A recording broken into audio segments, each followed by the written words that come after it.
Hey guys, welcome back to my channel, and the last day of Retirement Week. Normally I try to do 4 videos, but I usually end up only doing 3, partially because these last 3 to so weeks in May have been really busy, because last week I was away, so I can only do 3. This week I can only do 3. I might be able to do 4 next week, but it looks like it's only going to be 3.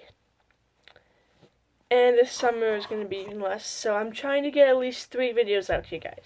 So, today's video, it's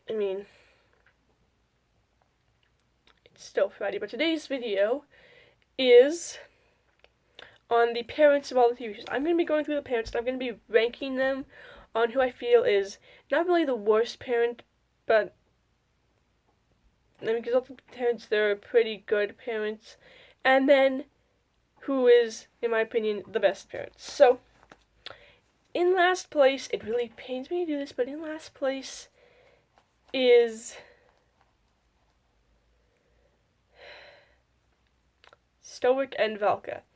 Now, of course, you might be thinking, why isn't Tim on the bottom? Well, yes, Tim did abandon his daughters, and yes, Tim does have his way, but if you think about it, Valka was taken by a dragon when Hiccup was a baby, and when she realized that she could never change Berk, she stayed with dragons and left. She pretty much abandoned Hiccup for 20 years instead of 10 like Tim. But of course, when she finally does meet Hiccup, she does try to be part of his life again, but she knows she can never be as much as she has to. Of course, then there's also Stoic, who for the first movie pretty much thinks of his son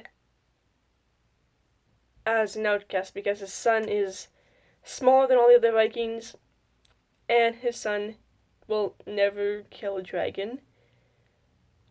But of course, when he finds out that his son is top of the class, he's very proud, because his son maybe is turning into the Viking that he is, until he finds out about Toothless. Then things get out of hand, and Stoic is always, trying to get Hiccup to do things Stoic's way, up until the second movie, when he finally accepts that Hiccup needs to do things his way. Of course, because of Stoic's short-lived life, it wasn't that short-lived, but he never gets to see Hiccup be chief, which I think is something Stoic did. Of course, Stoic was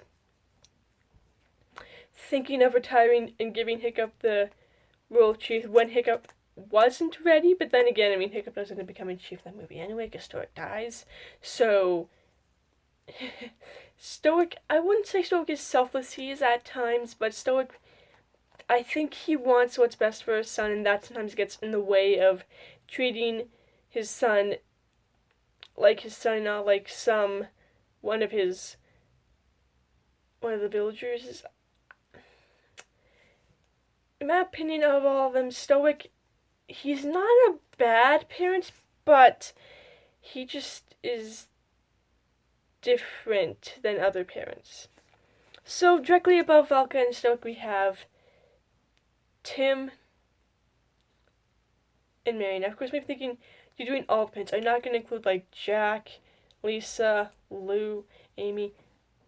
No, I'm only considering the main parents of the main characters. Technically, even though Harlan doesn't really have a main character, but you could argue it's Amy, so that would make Tim and Marion the main parents. Of course, Marion is not on this list, because Marion's only ever really in 1 episode. But if she was, she'd be near the top, because we can tell from what Amy has said about her, and Lou and Jack, that she was actually a pretty good parent.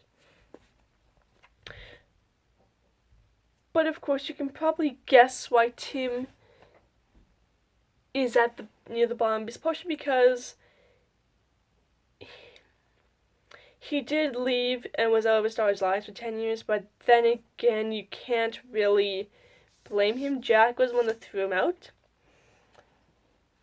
And of course, he doesn't even try to have a relationship with his daughters until 10 years after, when Marion is gone.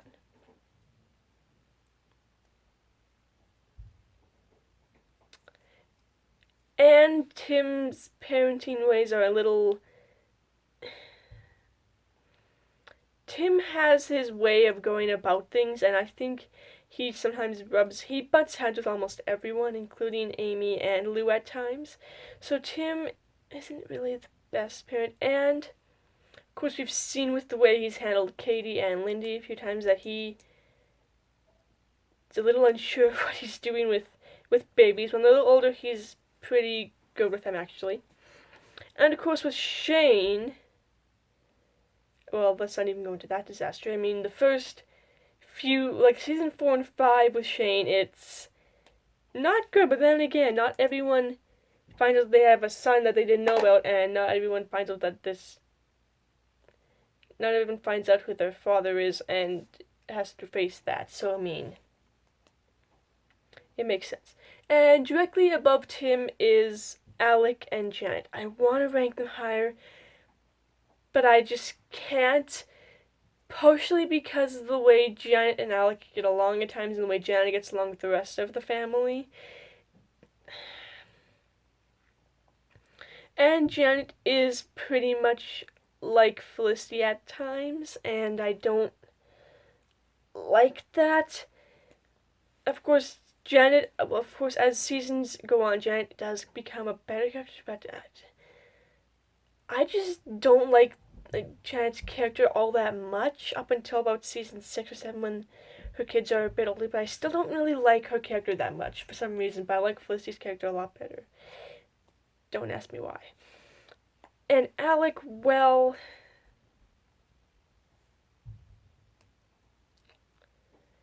Alec, I think, is a good parent, but he's too focused on what Janet's like. Oh, you need to talk to your sister Hattie because of this and this. So he's always focusing on what Janet tells him. Of course, he is a good father. He is one of the better fathers on the show, but not as good as... I mean, he's one of the better fathers in the shows I'm talking about, but not as good as the other two, which are next. So,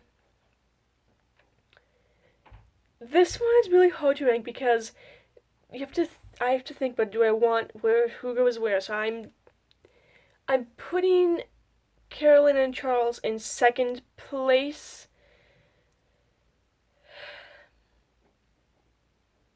But you could argue that they could be number 1. So the reason I'm putting them in second place, if you've seen the Waldens last month, you probably know why. But I'm putting them in second place because they are really good parents, yes, but Charles often is away with working, which leaves Ma by herself, which means 1800s money was slim, they kind of had to, so of course Charles does have a bit of anger issues at times, and he's a very protective father, which most fathers are, so, but he's not as good as Olivia and John. I mean, if you can't take care of 7 children plus all these animals and your in-laws or parents, I mean, Olivia and John are some kind of super parent. They always pass on to their kids their beliefs, well, mostly Olivia because she's Christian, John isn't really. But they're always there when their kids need them. Whenever I watch The Waldens, I always see one of the kids always running to their dad because they have a problem or they need something. I always think of the song Run to the Father by Macklemore because that reminds me of. And Olivia's always there too for her children. And they always pass off what I call the Walden principle, the fact that you can have enough love for 11 people in the family and still have more love to give to everyone. So that is why John and Olivia are number 1 in my books for best parent TV show. So this video kind of rubs off a little bit on Mother's Day and Father's Day, which is coming up.